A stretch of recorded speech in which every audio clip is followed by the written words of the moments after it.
Did you know there is a professional esports Call of Duty league? I'm gonna give you all the details about that league in this video.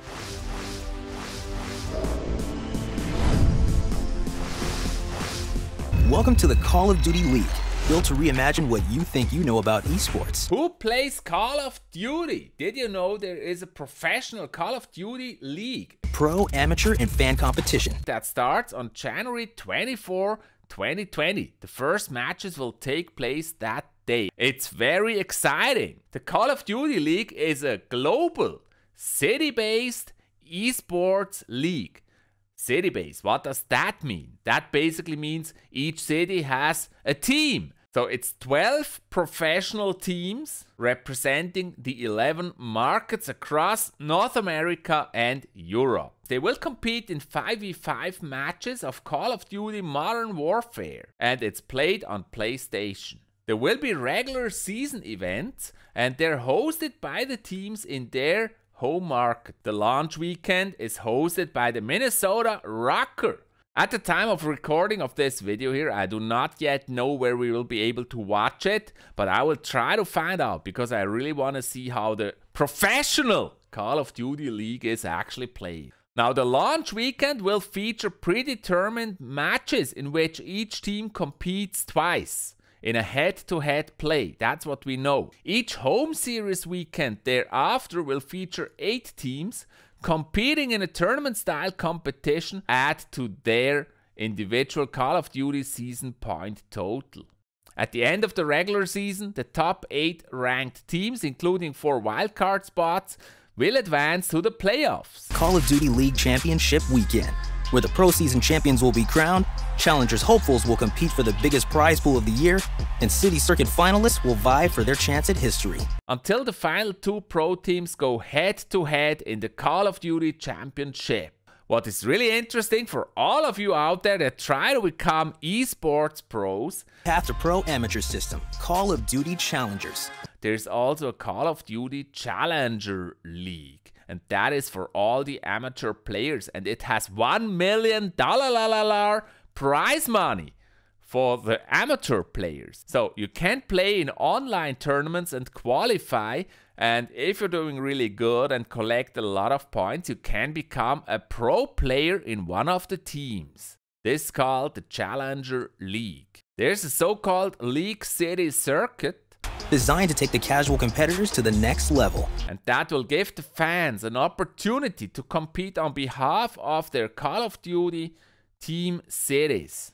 Basically how this works is later this year in 2020, fans will be able to sign up on behalf of their teams to compete in Call of Duty Modern Warfare gunfight matches for a chance to win prizes and to compete at the Call of Duty League event. More details about the Call of Duty circuit to be announced. More info you will find on the website callofdutyleague.com. There's also a schedule and an FAQ about it. What I think is really special about this, I'm not aware that this league format has existed before in esports. Maybe I just don't know. They're competing in cities. The teams have their home cities and they compete in each of those cities. I think that's an interesting idea and I'm curious how that's gonna play. Also, it's really a professional league with a Challenger League. It's set up very professionally. I'm curious how this is gonna work out. You may wonder how I actually found out about this. Some of you may know I'm a big fan of Garyvee, Gary Vaynerchuk, and he announced that he invested in Rokkr as an esports team. Why did Garyvee invest in Call of Duty Modern Warfare and not in another bigger title for esports? The relationship with the Wilfs, the opportunity that was in front of me, my own personal intuition of League of Legends versus Call of Duty, the culture. You know, when I looked at who are the 18-year-old basketball players, who are the 17-year-old rappers, who are the 13-year-old TikTokers of today that I believed subjectively on intuition would be here in a decade, and what's the relationship with video games, Call of Duty is way up there.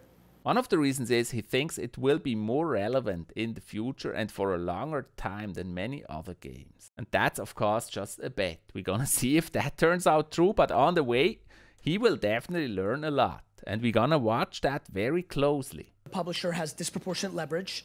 I think this sport is absolutely going to have a different dynamic where you make a team based on the game, and if the publisher changes the game enough in 24 months, you might not have the right talent.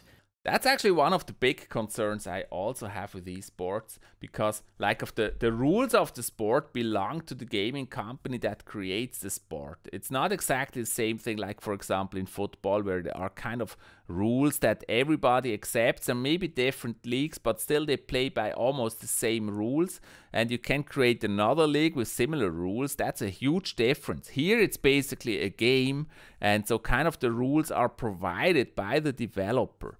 And if it changes the rules, the player that were like top tier players before may not be top tier players anymore.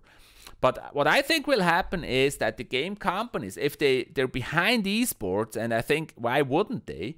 If they're behind esports, they're also going to pay attention to change the game slowly and not change like the basic mechanics of the esports part of the game, because it's also important for them. They will be really careful about that, in my opinion. What is really special about esports is that consumption of esports is native to esports. Like, it has their own channels. If you watch esports, you're gonna watch it on Twitch, for example. So, and the community that watches on Twitch is the same community that watches esports. So like the way how you consume it is kind of native to the sports. The classic sports companies, the big companies, they kind of ruined the sports by making it pay-per-view. But there's a big problem to that. All the children, everybody that doesn't want to spend money is not gonna watch it anymore.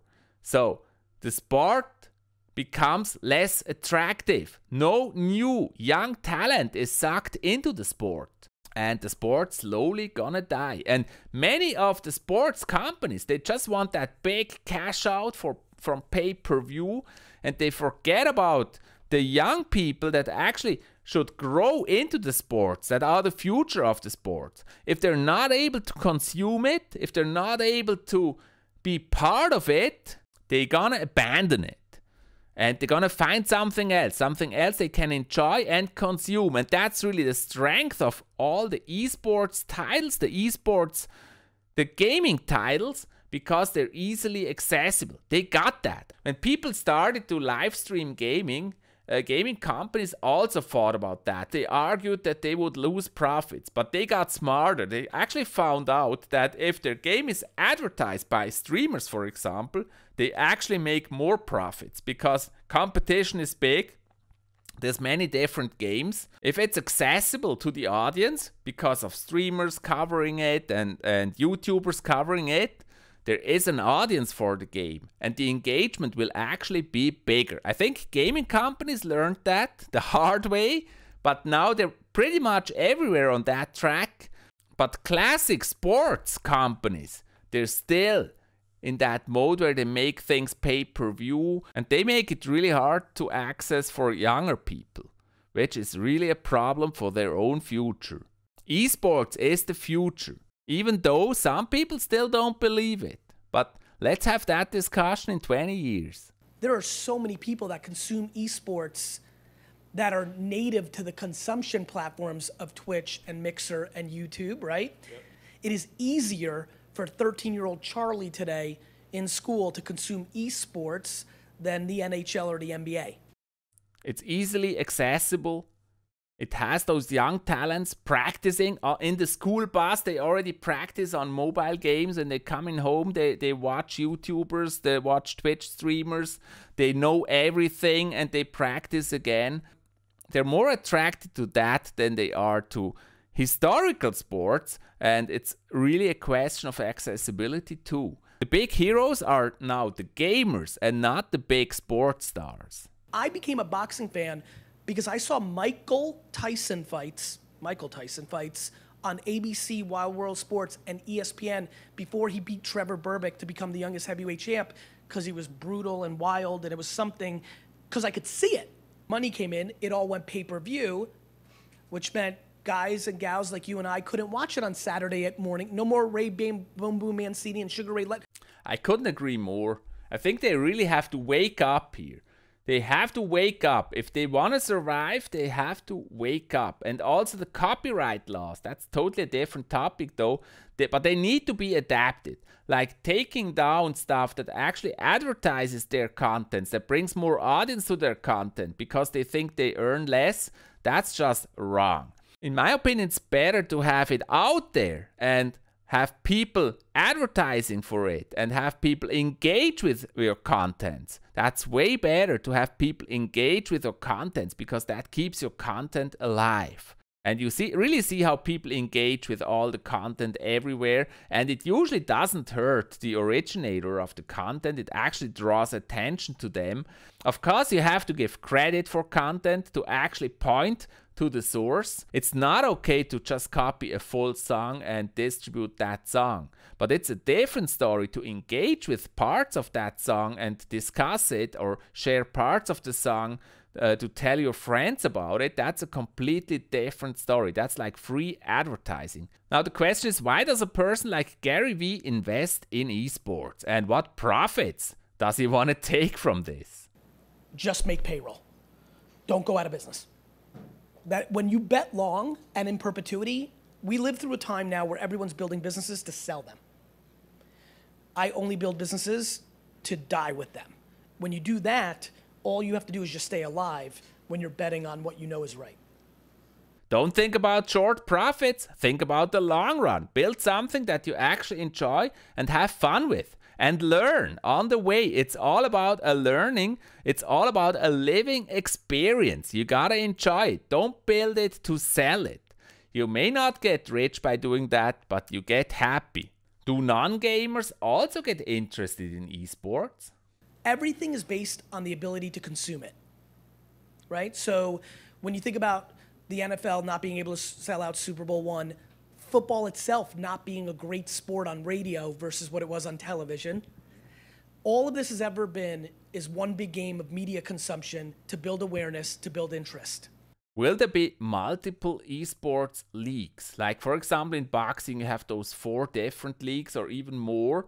It's kind of a devaluation. Will that happen in esports too? I think it's a different setting here because kind of the game company owns their game and they can also impact the way esports competitions are done.